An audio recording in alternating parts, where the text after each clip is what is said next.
মধ্যরাত থেকে শুরু হয়েছে সাগরে মাছ আহরণের ৬৫ দিনের নিষেধাজ্ঞা। এতে কর্মহীন হয়ে পড়েছেন ভোলার প্রায় ৭০,০০০ সমুদ্রগামী জেলে।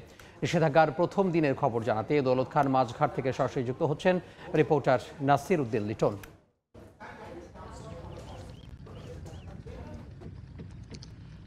ভোলা জেলায় সমুদ্রগামী প্রায় ২,০০০-এর বেশি ফিশিং বোট রয়েছে, যেগুলো আমরা মৎস্য অফিস এবং জেলে সমিতির মাধ্যমে জানতে পেরেছি যে ইতিমধ্যেই তারা সাগর থেকে উঠে তার নিজ নিজ ঘাটে অবস্থান নিয়েছে।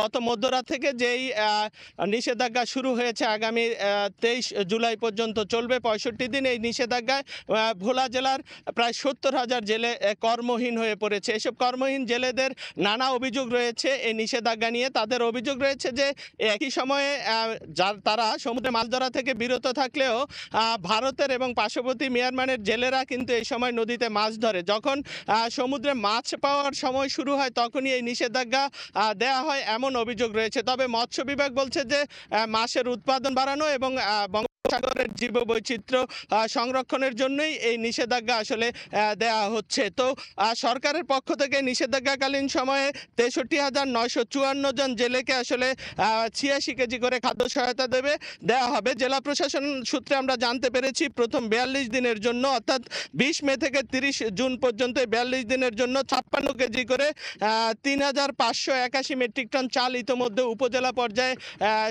বরাদ্দ ছাড় দেওয়া হচ্ছে। এগুলো বিতরণ করার জন্য উপজেলার নির্বাহী অফিসারদেরকে নির্দেশনা দেওয়া হয়েছে। যেহেতু উপজেলা পরিষদ নির্বাচন চলছে, এই নির্বাচনের শেষেই আবারও এই চাল বিতরণ কার্যক্রম শুরু করবে বলে আমরা উপজেলা প্রশাসনের পক্ষ থেকে জানতে পেরেছি। তবে জেলেদের দাবি যে আসলে বারবার এই কর্ম তাদেরকে নিষেধাজ্ঞার কবলে পড়ার কারণে তারা যে বড় ধরনের সংকটে পড়ছে, এজন্য বিকল্প ব্যবস্থা অথবা সরকারি সহায়তা আরও বাড়ানোর দাবি জানিয়েছে জেলেরা। তো এ ছিল নিষেধাজ্ঞার প্রথম দিনে ভোলার মেঘনার পাড় থেকে আমার কাছে সর্বশেষ খবর। ভোলার দৌলত খান থেকে যুক্ত হয়েছিলেন সহকর্মী নাসির উদ্দিন লিটন।